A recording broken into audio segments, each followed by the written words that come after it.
Hello and welcome to my tour, have you, of Bundy Hill Sports Park. The off-road 4x4 park is located about 50 miles from Toledo, 62.5 miles from my house in Monclova. And it's the home court, have you, of the Glass City Crawlers 4x4 Club. Okay.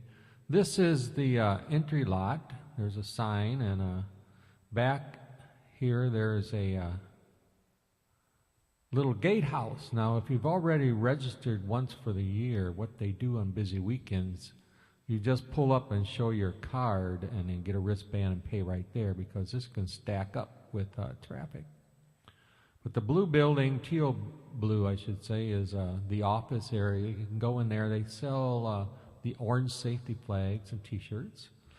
But your first time you go in there, you pay your fee and register, sign a waiver, and get your card. This red building, well, that's a little nice restaurant. It's been open in previous years anyway. So I'm in Google Earth, of course, and I'm going to switch view back to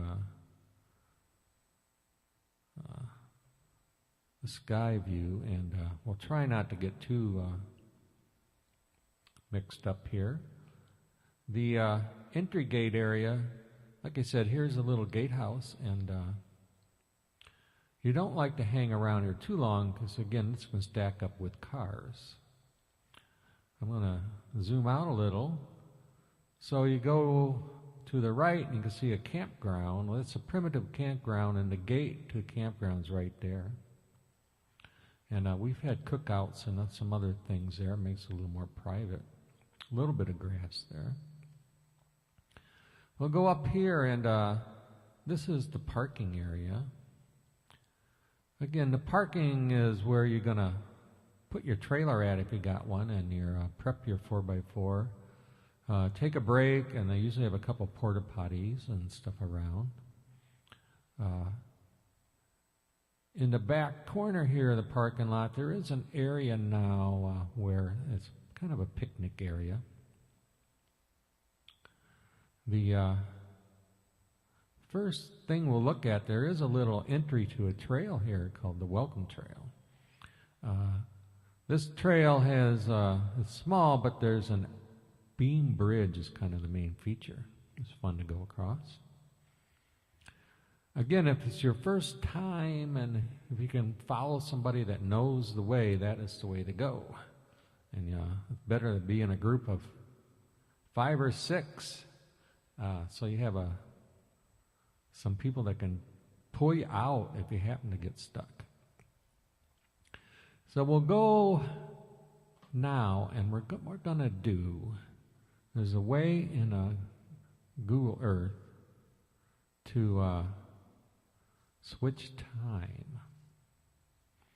And I want to switch back to a winter view, but unfortunately, this winter view is, I just lost it. This winter view is in 2013. And so some of the newer things are not here. So we'll look at first, down here, there's an area called the drag strip. And it's mainly for motorcycles and ATVs or utility vehicles. But you can rip your Jeep down it if you want to. Over here, farther to the west, there's an area called the amphitheater. Now, they've added a whole bunch of new attractions here since this picture was made. And there's a rock climb, and there's some big poles and stuff to go over. So that's a fun little area to hang out. Now, over here a little farther, there's an area called Mile the Wild. And there's a lot of twisty trails with signs that point, little signs that point and say on them either mild or wild. So if we don't have much flex, you should stay on the mild, because the wild can be quite the little bumps and hills. On the far west side is an area called Deer Run, and again, there are paths here. You can get your Jeep down, no problem, but there's some smaller paths once in a while that really are only for ATVs. And sometimes they got ribbons across or marked or might be even blocked if there's some deep ruts or something there. So we're going to look now way in the back, this area called Buck Lake. And you can see, as I zoom in here a little more, there are some water holes. Now, unless you bring a big stick to poke down in those holes, you probably should stay out of them, because you can't tell how deep they really are, how muddy they might be in the bottom.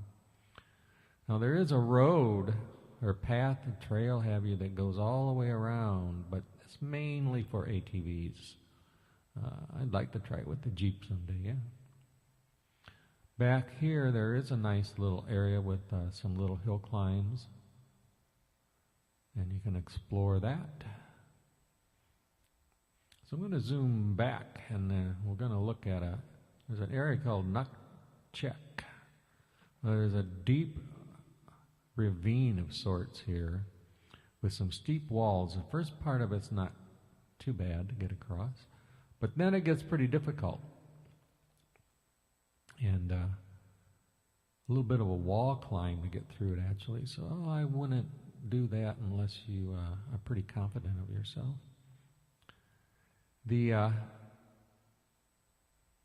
road, like this road right here, these are called service road, and they're pretty flat for the most part.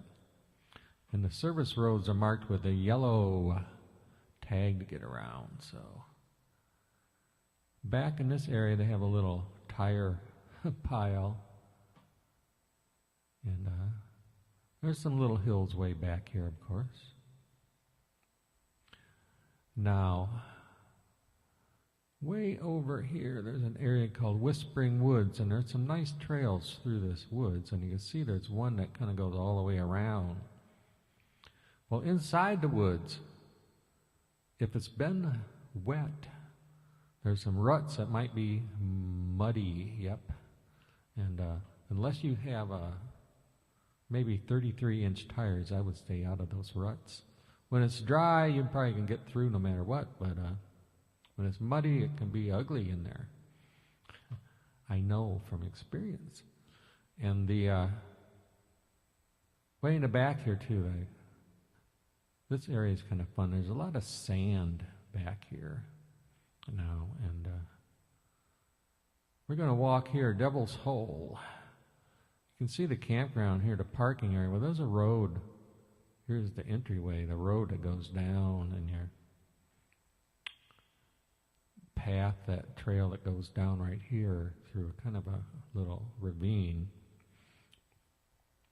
And you get down in this hole, and there are several ways to go out besides coming in the same way you came. There's a little path right here, for example, and that area right there goes back up. There's one way over here. So it's interesting to try to get out of there sometimes. You can see by the campground, in fact, this is to the east of the campground. There's some paths right here. These can actually be kind of hard to get to, because when the trees are in bloom and the leaves, you actually kind of get lost at times. The Baby Nutchuck area, people in the club have named it that. There's a little deep ravine here that you can get stuck in unless you have a pretty flexy Jeep. I would never try it with my old Jeep, nope. Again, up here you can see, because we don't have, this is a winter view, there are some trails, and some of these I know I've never ventured down yet. Again, way up here, this is called the Whispering Woods area, yeah. The far east side, there's a nice trail that goes along here, kind of along the road, and back to here. That can be a fun little trail in the summer when there's leaves, because you can't see, all you see is the woods. And you come out way back here. I spelled it wrong. It's called Full Tilt. And it's supposed to be one of the harder trails, although I think I've done it with my old Jeep. 33-inch tires, I made it through one time. But there's some kind of little rock crawls and a couple little hard corners. So there's another one of those places. It's good to have a spotter and maybe someone to help you through it. Way down at the end here, you see these are little climbs that are fun too. So that pretty much covers it. The one thing I didn't mention is, and it's hard to see with this pretty much a 2D map, that there are a lot of steep hills and cliffs, because this is a stone quarry, an old one. So there are signs a lot of times that warn you about the cliff, don't go this way. And some of these, like this one here, is pretty much one way up. You don't want to go down it because you never know who's coming up. You can see this one goes up and ends right up where? In the parking lot. So eventually you will learn your way around the park. I've been there 5 times, and still I've not covered a lot of the trails. So I'm anxious to go back and maybe explore a few of the things way on the east and west ends, and try a few of the more of the little climbs that are located here and there. And like I said, in Devil's Hole, there's a couple climbs. One that goes out there I've seen people do that I haven't tried. So I hope you enjoyed my little tour, and the Glass City Crawlers, again, there's people going there almost every weekend, a group. So we hope that we see you there. A lot of times the guys meet up on US 223 and 23 at the pilot station and try to leave about 9 a.m. Yep, that's early, but it's about an hour drive there. They open at 10, so it works out pretty good. So thanks for watching the video, and I hope I see you sometime on the trail.